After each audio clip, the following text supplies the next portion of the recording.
Thermopylae, the gorge where 300 Spartans gave their lives. But today, we are not talking about how they died. Today, we tell the story of the day Sparta decided not to diet, decided to strike. The soldiers who fell at Thermopylae seemed to return in spirit, as Spartan fury prepared to crush the pride of the Persian Empire. In the darkness of the night, a few Greek soldiers stumbled into Sparta. Their bodies were scarred by Persian spears, their clothes soaked in the blood of comrades, and on their lips was only one sentence: Leonidas is gone. Hearing this, all of Sparta fell silent. It was a silence heavy with screams, the silence that comes before a storm. The mother did not turn away, but said, "Tomorrow is your turn." The father did not reach out. He said only one word: revenge. That night, all of Sparta decided the same thing. If the Persians had stolen the breaths of the 300 at Thermopylae, the Spartans would now take the breath of their empire in return. Leonidas' nephew, General Pausanias, stood before the people. He gave no long speech, no emotional words, only one command: we march, not to defend, but to avenge. For the first time, Greece saw 10,000 Spartans march with a single purpose. Every soldat knew they were not the 300 of Thermopylae. They were the last breaths of the 300, the anger, the unfinished battle of Leonidas. Xerxes heard Sparta was coming. He did not laugh.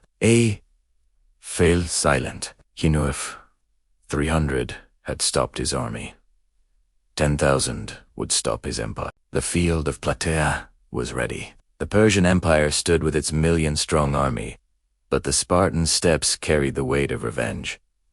This was not a war for land, not for power. This was a war for memory. In the silence of night, every step was a heartbeat. The Spartan soldiers' breaths were heavy in the air. Every soldier knew this was more than a battle of swords. It was the reckoning for Leonidas' blood, the revenge of Thermopylae. The Persian armies waited, but fear ran through their hearts, the fear known only to those who have seen their own sacrifice. The fire of Spartan revenge had become a storm capable of consuming any empire. When the Spartans stepped near the Persian lines, the generals' faces changed. They understood these were no ordinary soldiers. This was a living storm of vengeance. Spears, swords, shields, all ready. But the fear in the enemy's heart was stronger than any weapon. Spartan's strategy was precise. Every step calculated, every strike with purpose. As the attack began, the ground shook. The air roared with the clash of war. Every Spartan remembered the moment 300 died at Thermopylae.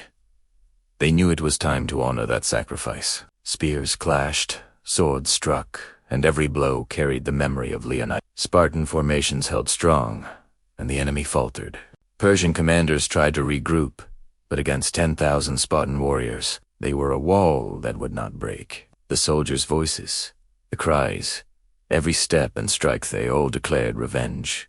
For Spartan strategy worked on every side, and fear spread across enemy lines. Xerxes watched as mighty armies fell. Spartan determination burned brighter than ever, fueled by vengeance.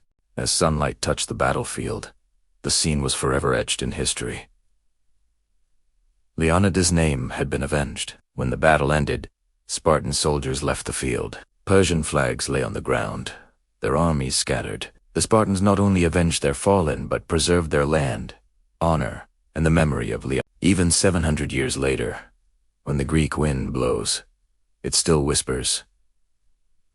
300 died at Thermopylae, but 10,000 avenged them. This is not just a story of battle. It is a story of revenge, of courage, and the full account of Leonidas' sacrifice.